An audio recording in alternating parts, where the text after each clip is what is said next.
Welcome to the ICS Security Radio Half Hour with me, Dwayne. And me, Eric. What are we talking about today, Eric? Well, I guess what? We're going to flash something up really quick. Here we go. Uh-oh. It better be Uh-oh. suitable for work. There it is. It's my Ah, modeling profile, Dwayne. we're going to talk about Accenture. Big news. We're about a week late for flash news, but still big news to talk about. Yeah. Acquisition, Accenture making a big, so on the day of their earnings announced pretty large acquisition and a sort of acquisition of a topic that we've talked about many, many times on the show, which is Dragos. But we'll do the smaller part first, which was Run Zero and NetRise, which of course asset inventory and a little bit of SBOM and secure and software management, and then a part of Dragos. Although there was some hinting in the market that maybe they bought the entirety of Dragos, but Rob Lee in a post made it quite clear that Accenture did not own the entirety of Dragos, but still made a large investment in the Dragos uh, organization, and we'll see what they're doing for as they go forward. Anyway, Drain, do you want to ask me why you think they did this? No, I want to talk first about why they claim to be vendor neutral. I, It's I don't easy. understand Dragos going on and on about being vendor neutral. They sell their own shit. I mean, how are you vendor neutral when you're selling something? I mean, people It's who like write we're all of a people who sudden, write press releases aren't in the industry. yeah. I think all of a sudden people are pretending like they were consultants forever. It's like they sold stuff, which is fine. They're a fine company, but I eh, think come when they on. said vendor neutral, they meant we're not Mitsubishi buying the Sony.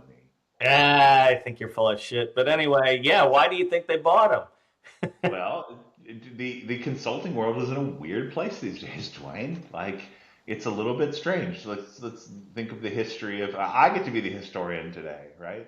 Yeah, The please. history of big consulting has always been big giant projects, particularly in tech consulting, right? It's been big giant projects, particularly things like SAP, right? Where Yeah. you build the pyramid, right? And they always talk about the pyramid. Every consulting firm I've ever talked about has talked about the pyramid, where you have lots of people offshore with two people roll up to one in management. You got a big pyramid of people who are doing most of the technical on keyboard work. Mm. And then you have lots of people in the markets, and then things being the experts, being the strategic attaches to the pyramid, which is overseas, and to be the sellers, right? And and ultimately that leads to lots of good profits because you can do scale, you can do arbitrage in terms of labor rates, you can do arbitrage in terms of work, you can do work overnight when things are happening here in the United States or in Europe. You can work all the way through the night because the people are on the other side of the world or they're near shored or whatever, doing all the work to get things done quickly and effectively while they're kind of managing it on the day-to-day basis in whatever market you're selling that work. So Wow, you used to work at Accenture, if I remember right. I did used to work at Accenture, so Yeah, not that's not a not that's any a longer. I super. speak no. I speak not for Accenture.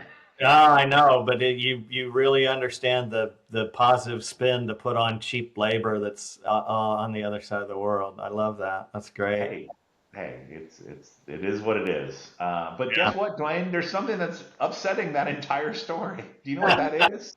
It's not AI, is it? It's AI. Uh, AI. We got to just So say yeah, AI 20 times in a row, real quick.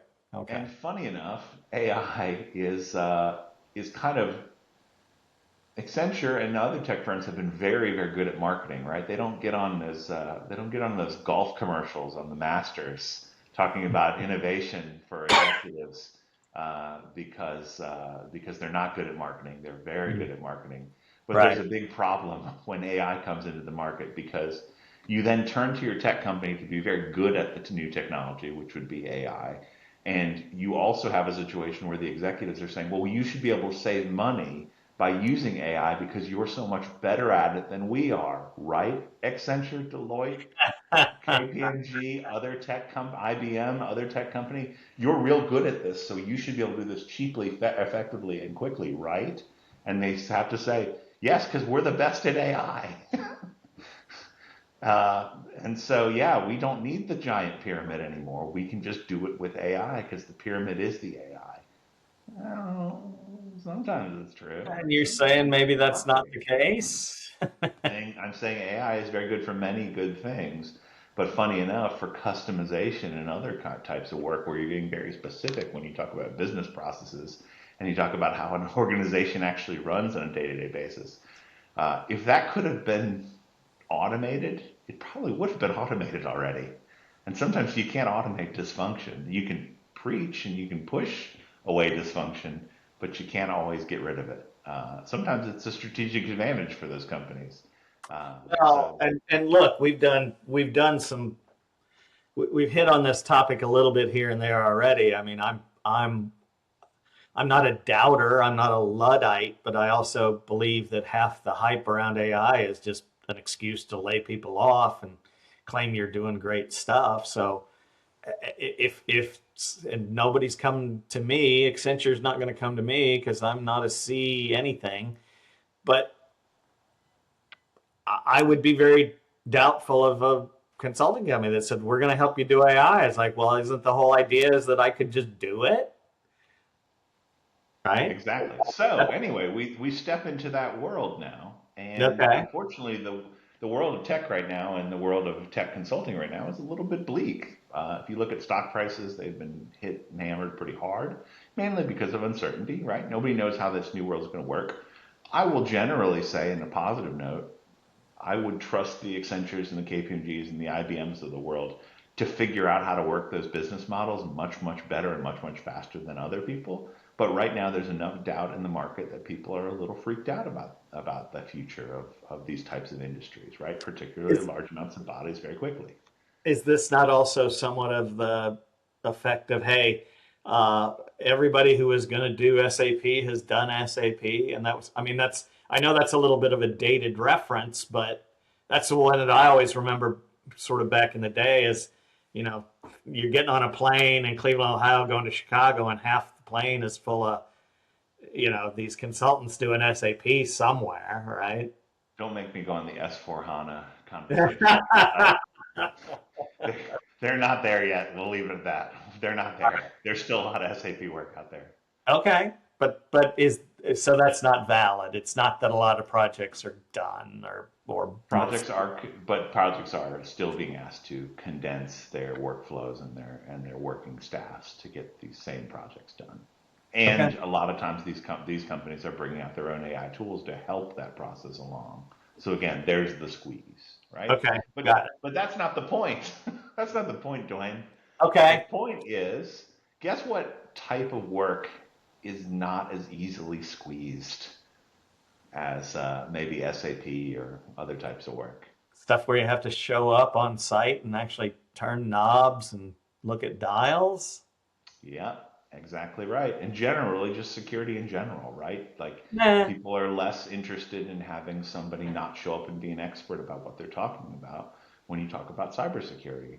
So when you look at this acquisition announcement from Accenture, they talk a lot about OT and they talk a lot about critical infrastructure and all the cool things that we like to talk about every day. But I think behind that, what you're really reading is we're investing in things that people trust now today. They were investing in tools and investing in abilities that allow us as consultants to be better at delivering work on site with experts to customers who are actually looking at doing that work, which security work is still happening, right? Even in the age of AI. In fact, it's probably getting a little bit more intense because of things like Mythos and all these other things where people are finding vulnerabilities very, very quickly.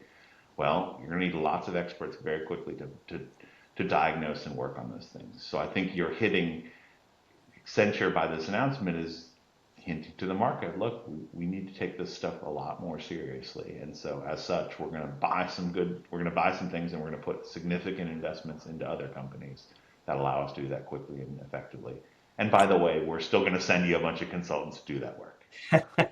Well, and as much as I don't know how anybody feels about these guys, but I've never seen any of the big firms in my mind as being leaders. They're somewhat laggards, but I guess it also shows up that it's the trend of more and more C-level folks, especially CISOs, et cetera. It's happened for a while now, but increasingly really having their feet held to the fire for OT security. So Yeah, again, the project, I think that's like you said, marginal. I think that's marginally more true than it used to be, right? yeah, the big projects are showing up more because of that, right? Right. Okay. All right. I got you. And government things are getting a little more, it's always a trickle and a hum with those. But I'll say just anecdotally, the government itself is taking its own security more seriously now, particularly things like the military and the federal government. And that kind of stuff then means that those groups are understanding the ramifications and the realities of what actually good security looks like. And as such, the auditors and the people who are then judging private companies, you can't necessarily hide as much behind, well, we're doing this thing, but we can't tell you what we're actually doing. Well, now the experts are coming in and saying, well, I've seen what we've done. And so, yeah, you're not meeting, or you're exceeding, right? So I Yeah. think this Yeah. is all of a general trend of getting people getting more serious about security, which is only a good thing for our world, right? Right. Because ultimately that means as a subset of a bigger market that is security, OT security becomes more relevant. Well, hopefully. It's been a while. It's always been a while. It's always been a while. But yeah, let's do this. So yeah, Run Zero, like great tool for asset inventory. Works very well, works very lightweight on the market and finds things, right? And does a pretty good job of it, at least in my experience with it. Lots of people using it. What I think is interesting there in that acquisition is a question of, did the rest of the acquisitions that are happening in the marketplace drive that move?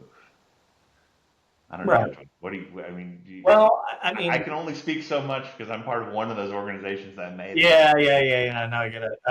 It's so come on, be transparent, right? You work for I work for a service now that bought Armis. Armis. Yeah. And so I can I'm say, not involved in any way in that no, I acquisition. know, but I can say whatever I want. You just can't comment on it, right? But I mean, on the surface, it looks good, and I'm not going to ask any questions. I mean, Armis is well regarded and all that, but we got Mitsubishi getting Nozomi, and then we had your thing, and now we've got these guys.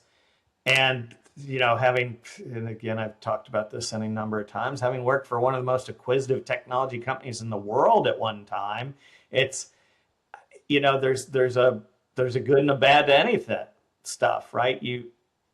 And Accenture feels or smells different to this. And let me say why I say that, right? Is there was often discussion at Cisco, certainly by just the peons, by the way, like me, hey, we should buy X or Y or Z. And of course, when a big company like Cisco buys a smaller company, you start getting the market nervous because then you say, well, are they going to lock things out? Are they going to make it so it's not as open or not as easy to deal with? And I guess I feel like, is that something that's going to happen with Accenture, with Run Zero and NetRise? I haven't heard anybody talk about that much, but it feels like they wouldn't care as much about locking other people out, right? Like it wouldn't hurt the value of Accenture. If Yeah, Cisco bought a company and that made people nervous and then not buy them, that would have hurt the stock price. And yeah.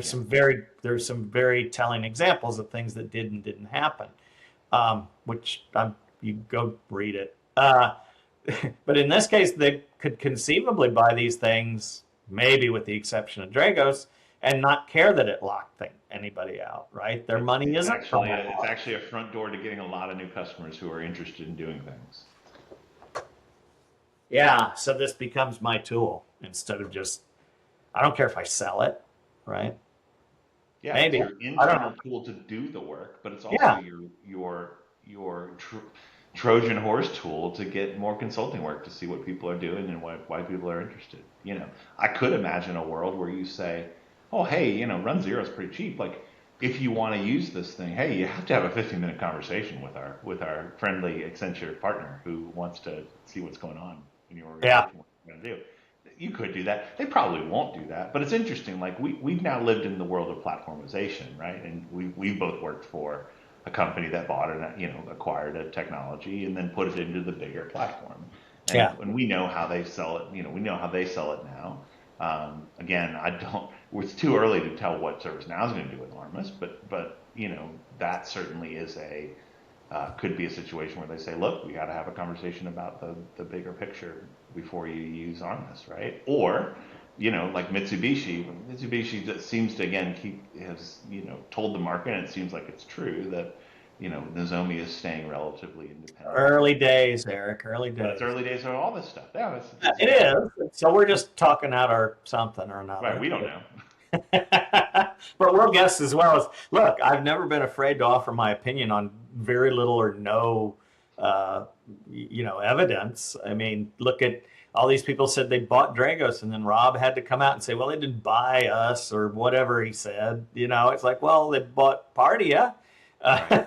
and yeah, you're going to tell the world you're still running things, and maybe you are, but The interesting thing there in my mind is that those probably are the two largest. If you look at the two largest stores of OT cybersecurity talent, it probably is those two companies, right? Because there was a large kind of threat detection, deployment, run and maintain business in Dragos that lots of people know about, and there yeah, was a large portion of people there. And Accenture also has, Accenture was one of the early ones. Again, I joined there because of an acquisition because of that very interest. They wanted that type of talent, and there are a lot of people. If you just go straight on LinkedIn and figure out where the storehouse of talent is in terms of just bodies of people who understand OT security, I'd probably put those two groups at the top of the list, right? Mainly because Accenture's made a bunch of other acquisitions. You know, RevSec, Revolutionary Security, Cymation. There's True North. There's a couple of these companies that they've bought over the years to add to the bench of people to do this type of work. And Dragos has that same large group of people as well who really understand that they not only understand the bits and bytes of figuring out how to parse traffic, but they actually understand how do you deploy this thing, how do you deploy it particularly in regulated environments, and go from there, right? So there is a store of interesting talent there that I think you start segmenting the market in a way that you want to do this type of work, if you want to do the real deep work, you're going to us, right? Um, and particularly for Dragos, we know for regulated environments, right? That's a big part of it, and that's a big part of their business now is utilities. So sure. But then so that's the other link. You mentioned it early, and then we kind of, as always, went all around the world with topics. But let's go back to the AI because the other thing that obviously didn't just happen because of the Accenture um, acquisition or whatever Dragos is saying it um, is AI, right? And the announcement by Dragos of the Embraer, however you pronounce that they're doing all this AI based stuff. So, what are we buying if we're Accenture? What are we buying in terms of that? Where's the data that we're training on? sure. That that's certainly something that I don't know how much data these guys have, but it's certainly a plausible explanation. Is we're buying the data to train some things. Well, and they had a large amount of it from their open source stuff with the FEC, with the Department of Energy, right? Yeah, They had a large amount of that telemetry and that information coming in. Now, where was it? How was it built? That's way beyond both our knowledge, but yeah. the data has got to be there. So it could be interesting. Yeah, and the rule in AI seems to be if I can access the data, it doesn't really matter whose it is. So Sure. And then it's how quickly and how effectively can you train that data? yeah, And that is, again, that's where you have a lot of bodies and a lot of information and a lot of knowledge very quickly to understand what it is, put it in a model, build the model, and then churn the model. right. Fair enough. So in conclusion, Uh, TBD. We'll see what happens. No, but I think it's a good sign in general. I think again, it's nice that the market is. Congratulations to all three of these companies for getting a semi For getting acquisition money through in their hot little acquisition. hands. Yeah, I mean that's fun and it's very exciting and it's good Yeah. for that's a good thing for everybody, right? When people don't have to, consistently go back and forth to venture capital and private equity and all these other groups to get some funding to help them grow. Now we have a big Yeah. group that says, "Hey, we see the value in it, we're willing to go." That's only good for our market and that's only good for our world. And again, it's only good for training people up and understanding. Look, we still have a training problem in the OT security space, and Yeah. we can argue in another show about why that is. I have my own opinions about why that is. But But look, so what I'm hearing is you don't know, but it's not a desperation. It was a desperation move, or it wasn't a desperation move. I have no idea. I don't think so, though. Doesn't seem like it. You don't get to write the terms of your own acquisition if it's a desperation move. No, no, I'm talking about Accenture, Oh no, no, no, no. It's not not. the acquired, the The acquirer. acquirer. No, I don't think it was a desperation move. Oh, okay. Well, Like maybe I I said, I think it's a misunderstood. growth. I think it's a growth area for them. I think Okay, they view it I as the critical element to keeping some large meaty projects within their hands, right? got it. All right, now we're just devolving into repeating ourselves. So with that, uh, well, we say thanks for listening, huh? Thanks for listening. I'm Eric. I'm Dwayne. Take See you care. around.